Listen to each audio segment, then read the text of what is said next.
Assalamualaikum warahmatullahi wabarakatuh.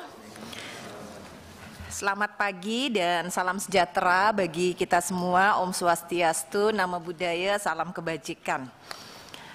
Saudara Menteri Pendidikan, Kebudayaan, Riset dan Teknologi Republik Indonesia, Mas Nadiem Anwar Makarim yang kami hormati beserta seluruh jajaran, dan dengan mengucapkan Bismillahirrohmanirrohim, perkenankan kami membuka rapat kerja hari ini dan rapat dinyatakan terbuka untuk umum. Bapak, Ibu, dan hadirin yang saya hormati, agenda raker hari ini yaitu evaluasi program kerja, khususnya terkait program prioritas nasional serta program prioritas Kemendikbudristek tahun 2022. Apakah disetujui?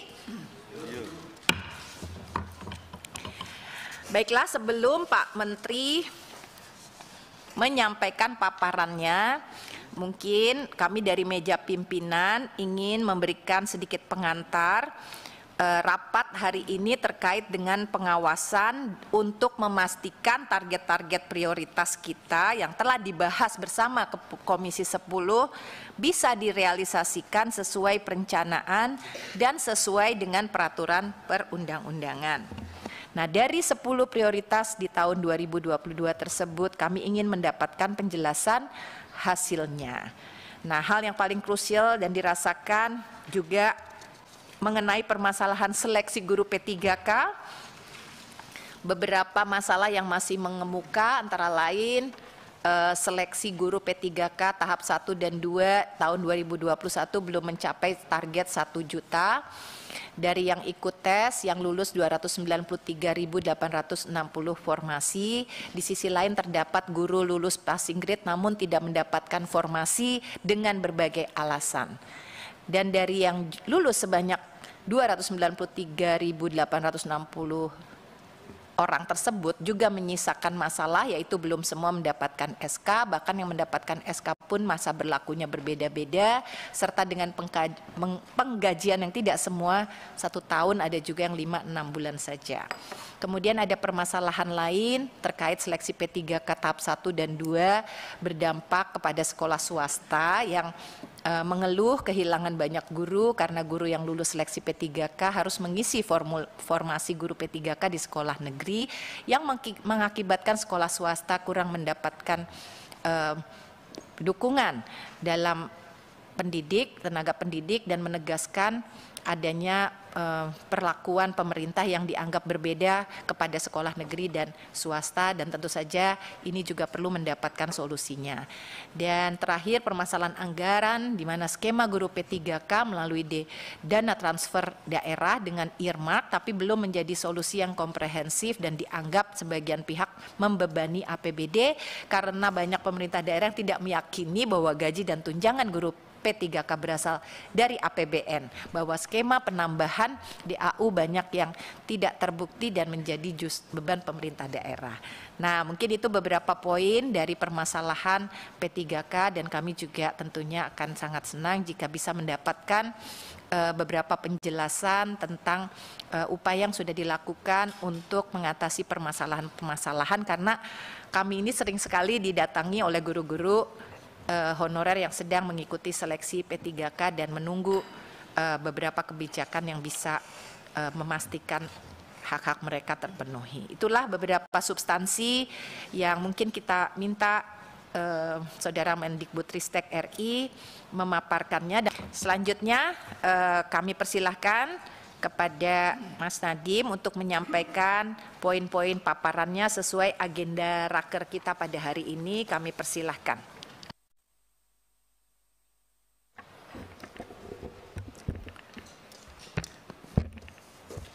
Terima kasih Ibu Pimpinan. Assalamualaikum warahmatullahi wabarakatuh. Terima kasih Bapak Ibu anggota Komisi 10 atas kesempatannya hari ini. Izinkan hari ini kami melakukan sedikit paparan mengenai beberapa topik.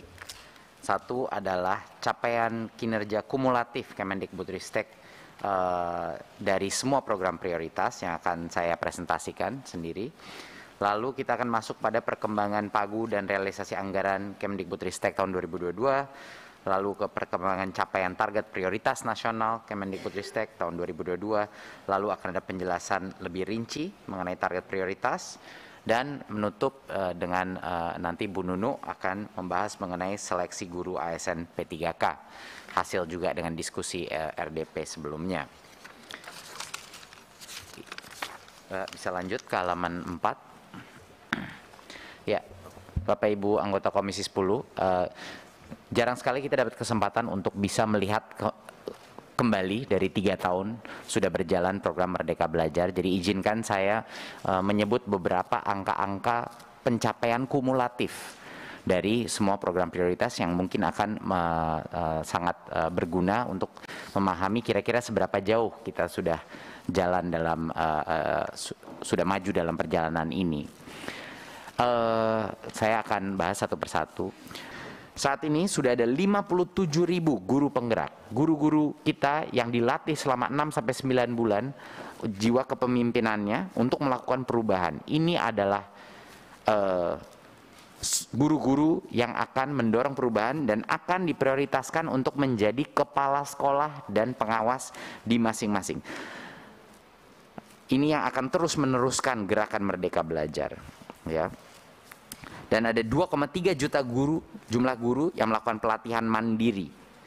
Dan 90.000 guru mengikuti PPG dan 327.000 guru honorer menjadi P3K dan mendapat formasi. Saya ulang sekali lagi, 327.851 guru honorer sudah menjadi P3K. Dan tentunya akhir tahun ini itu angka akan semakin besar, mungkin double dari angka itu.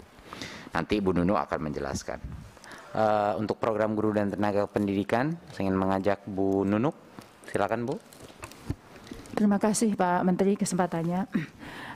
Bapak Ibu pimpinan Komisi 10 beserta anggota yang saya hormati, saya ingin melaporkan, menyampaikan permasalahan dan tindak lanjut untuk program guru dan tenaga kependidikan. Salah satu program prioritas dari GTK adalah guru yang mengikuti sertifikasi guru. Nah, untuk program ini saya laporkan bahwa capaian yang sekarang sedang kami lakukan adalah sudah sampai pada penetapan calon mahasiswa PPG dalam jabatan tahun 2022 yang telah melakukan konfirmasi kesediaan. Juga sudah melakukan lapor diri oleh calon mahasiswa PPG dalam jabatan tahun 2022 juga.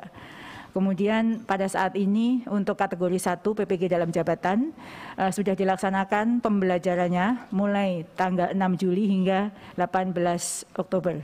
Sedangkan kategori 2 sudah dilakukan mulai 16 Agustus sampai berakhir pada tanggal 18 Desember. Kemudian untuk PPG prajabatan yang sekarang kami lakukan, mulai awal perkuliahan sudah dilakukan sebesar 17.927 peserta di 62 LPTK penyelenggara. Terkait dengan program ini, kendala dan permasalahan yang sedang kami hadapi adalah pertama untuk kuota PPG prajabatan belum terpenuhi karena mahasiswa PPG prajabatan yang diseleksi belum memenuhi persyaratan yang kami tetapkan.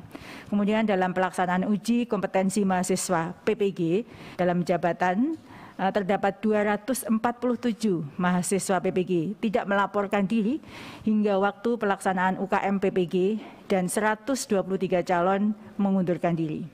Terkait dengan permasalahan tersebut, tindak lanjutnya adalah bahwa kami membuka kembali proses seleksi mahasiswa PPG prajabatan yang sekarang sudah berlangsung dan sudah mendapatkan peserta dan akan dilaksanakan kembali pelaksanaan UKM PPG pada tahun berikutnya sehingga para peserta calon mahasiswa PPG tetap mendapat kesempatan mengikuti uji kompetensi. Lalu untuk program yang kedua yaitu calon kepala sekolah penggerak yang mendapat pendampingan pembelajaran. Pada saat ini capaian yang kami sudah dapatkan adalah seleksi program sekolah penggerak tahap 3 sebanyak 5.000 sekolah. Tahapan seleksi calon kepala sekolah penggerak angkatan 3 tahun 2023 telah dibuka dan sudah masuk tahapan verval data dan dilanjutkan dengan simulasi mengajar dan wawancara. Kendala yang dihadapi untuk program ini adalah terjadi beberapa penggantian kepala sekolah penggerak. setelah SK diterbitkan. Dan tindak lanjutnya adalah kami melakukan koordinasi dengan kelompok kerja serta dengan UPT di lingkungan Dijen GTK, melakukan koordinasi dengan Dijen PAUD Dasmen terkait mutasi kepala sekolah penggerak. Yang ketiga adalah penataan guru dan tenaga kependidikan. Kami laporkan bahwa saat ini capaiannya pada tahun 2022 ini dalam seleksi kompetensi untuk peserta guru ASN P3K sudah melibatkan Pemda, yang mana tahun sebelumnya ini tidak melibatkan Pemda. Lalu kita sudah meningkatkan frekuensi advokasi kebijakan kepada Pemda untuk meningkatkan pemahaman Pemda dalam pemenuhan kebutuhan guru melalui mekanisme pengadaan ASN P3K. Namun demikian, beberapa kendala kami hadapi. Yang paling utama adalah target belum tercapai. Saat ini pelaksanaan penataan guru melalui seleksi guru ASN P3K masih dalam proses seleksi administrasi sesuai dengan penjadwalan Panselnas oleh Menpan. Sedangkan tindak lanjut untuk hal ini, kami memantau jadwal seleksi guru ASN P3K oleh Panselnas dengan tahapan sebagai berikut. Yang pertama, saat ini masuk tahapan seleksi administrasi yang berakhir pada 13 November nanti. Kemudian pengumuman hasil seleksi yang akan dilaksanakan pada tanggal 16 sampai dengan 17 November. Kemudian ada masa sanggah pada tanggal 18 sampai 20 November, jawab sanggah pada tanggal 21 sampai dengan 24 November, dan pengumuman pasca sanggah pada tanggal 26 November, dan penilaian kesesuaian oleh pengawas, kepala sekolah, dan guru senior yang akan dilaksanakan pada tanggal 27 sampai dengan 28 November. Kemudian penilaian kesesuaian oleh Dinas Pendidikan dan BKPSDM akan dilaksanakan pada tanggal 29 November sampai dengan 3 Desember. Dan pengolahan hasil penilaian kesesuaian dilakukan tanggal 3 sampai dengan 13 Desember dan berakhir pengumuman hasil dan pemilihan formasi untuk pelamar umum pada tanggal 14 sampai dengan 18 Desember. Bapak Ibu pimpinan yang saya hormati serta seluruh anggota Komisi 10 yang saya banggakan, saya kembali melaporkan pelaksanaan seleksi ASN guru P3K. Dalam kesempatan ini saya ingin menyampaikan membagi dalam dua hal. Yang pertama, laporan pelaksanaan seleksi guru ASN P3K tahun 2021. Yang kedua, terkait dengan pelaksanaan seleksi ASN P3K tahun 2022. Nah, pada bagian yang pertama, kami laporkan bahwa seleksi ASN P3K tahun 2021 sudah mendapatkan hasilnya. Dari 506.252 formasi yang dibuka pada tahun 2021, mendapatkan guru lulus dan dapat formasi sebesar 293.860 dan masih menyisakan 193.954 guru yang saat itu melewati nilai ambang batas yang sudah ditetapkan. Terkait dengan hal ini, kembali saya laporkan bahwa di slide berikutnya kami sampaikan terkait dengan lulusan tahun 2021 dari yang sudah dinyatakan lulus, masih ada 7,3% guru ASN P3K yang belum diangkat oleh pemerintah. Data terkait detail data ini sudah kami laporkan pada rapat dengar pendapat pada tanggal 3 November yang lalu. Dari data 7,3% ini, perinciannya adalah 15.415-nya atau 5,2%-nya sebenarnya telah terbit nomor induk P3K-nya, namun masih menunggu pengangkatan dari Pemda. Sedangkan 5.312-nya atau 1,8%-nya dalam proses verifikasi validasi berkas untuk penerbitan NI P3K. Terima kasih yang sudah subscribe. Bagi yang baru menemukan channel ini, like videonya, klik lonceng, dan hidupkan notifikasinya. Jangan lupa di-subscribe. Dan 616-nya dinyatakan berkas tidak lengkap atau mengundurkan diri dan tidak memenuhi syarat dalam seleksi ASN P3K tahun 2021. Jadi detail masing-masing dari 7,3% sudah kami sampaikan pada rapat dengar pendapat sebelumnya. Selanjutnya, kami laporkan untuk perkembangan seleksi guru ASN P3K tahun 2022. Bapak Ibu yang saya hormati, seleksi guru ASN P3K tahun 2022 ini menggunakan mekanisme yang berbeda dari tahun sebelumnya. seleksi guru ASN P3K ini tahun ini menggunakan 3 mekanisme seleksi dan memprioritaskan guru lulus passing grade untuk mendapatkan formasi. 3 mekanisme sebagaimana yang diatur dalam Permen PAN RB nomor 40 tahun 2020, nomor 20 tahun 2022, ada 3 mekanisme. Yang pertama adalah seleksi penempatan guru lulus passing grade, di mana penempatan ini menggunakan nilai seleksi tahun 2021, diprioritaskan ditempatkan di tugas masing-masing. Jika tidak tersedia, ditempatkan di satuan pendidikan yang membutuhkan. Yang membutuhkan artinya yang tidak ada guru non-ASN di sekolah tersebut. Peserta untuk seleksi penempatan ini adalah yang termasuk lolos passing grade tahun 2021, terdiri dari guru THK 2, guru honorer di sekolah negeri, lulusan PPG, dan guru swasta.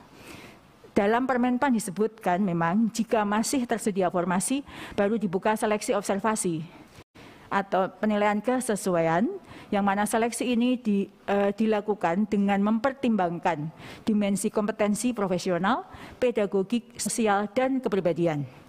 Yang menjadi peserta seleksi mekanisme yang kedua ini adalah guru THK 2 dan guru honorer di sekolah negeri yang terdaftar di data pokok pendidikan minimal 3 tahun. Dan jika memang masih tersedia formasi, baru dibuka menggunakan seleksi tes, yang mana seleksi ini dilakukan dengan mempertimbangkan sama dimensi teknis, kompetensi manajerial, dan sosiokultural. Pola tesnya sama dengan yang dilakukan di tahun 2021. Siapa saja yang bisa mengikuti mekanisme ketiga ini adalah guru honorer di sekolah negeri yang mempunyai masa pengabdian kurang dari 3 tahun, yang terdaftar di data pokok pendidikan, kemudian lulusan PPG, dan guru swasta yang terdaftar di data pokok pendidikan dan atas seizin yayasan. Bapak Ibu yang kami hormati, dari 3 mekanisme ini kami sampaikan pada slide berikutnya. Setelah kami melakukan berbagai kegiatan yang melibatkan pemerintah daerah dan unsur-unsur yang ditugaskan, sampai dengan saat ini pemerintah daerah hanya mengajukan formasi sebanyak 319.618 atau baru 40,9% dari total kebutuhan formasi tahun 2022.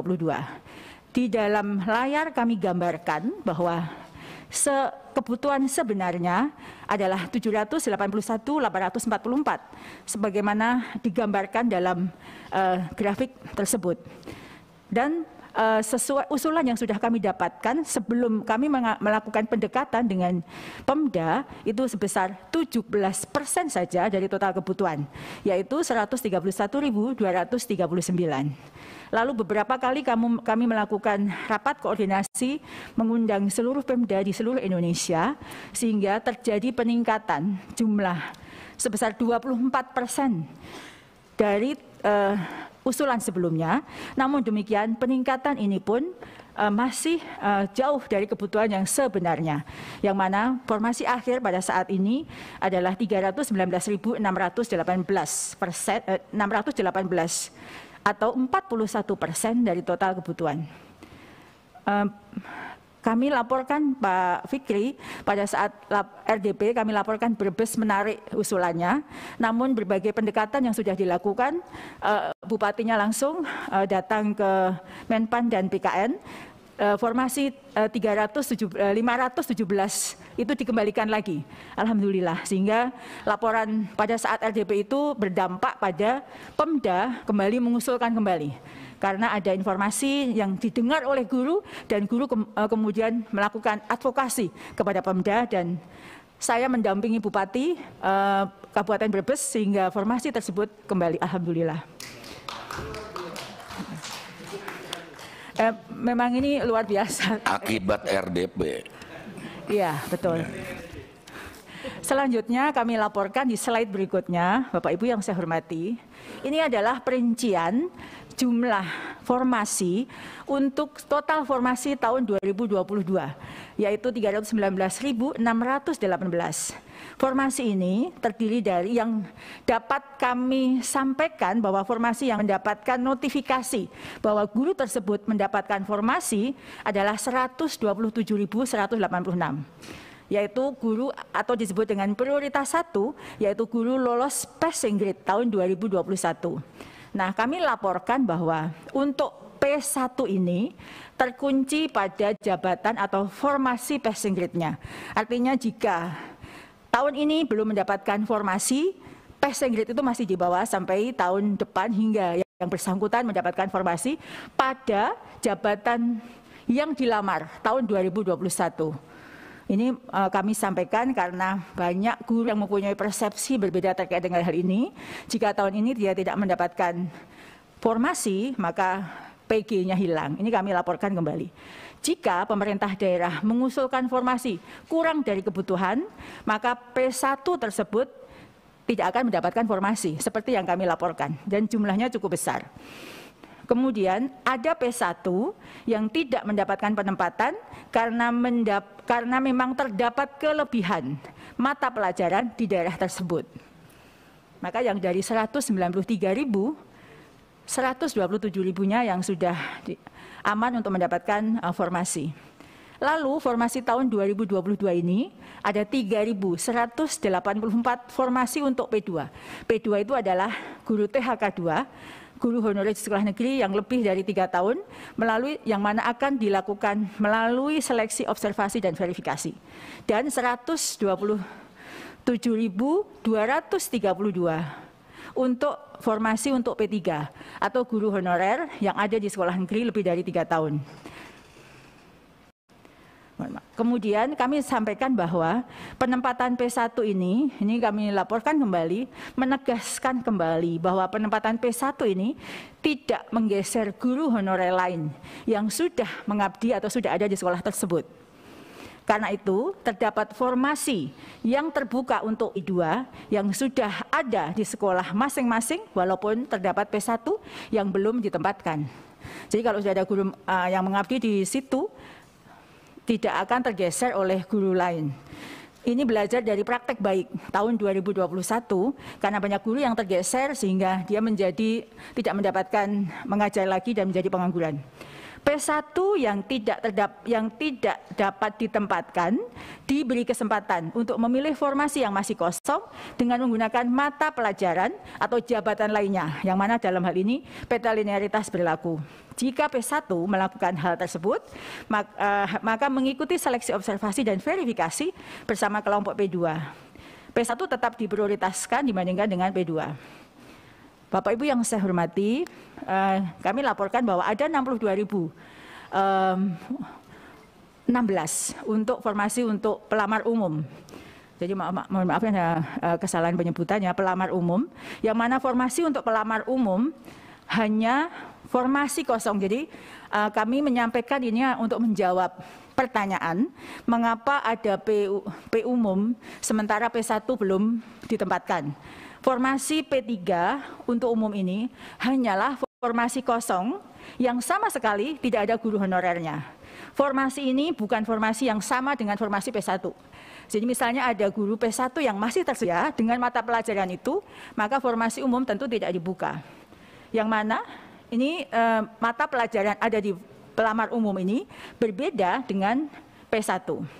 Jika masih ada P1 guru bahasa Inggris misalnya yang tidak mendapatkan penempatan, maka tidak akan ada formasi untuk umum untuk mata pelajaran bahasa Inggris. Kami lanjutkan di slide berikutnya. Nah, ini terkait dengan guru lolos passing grade yang petanya yang sekarang sedang menjadi bagian kami untuk melakukan penempatan.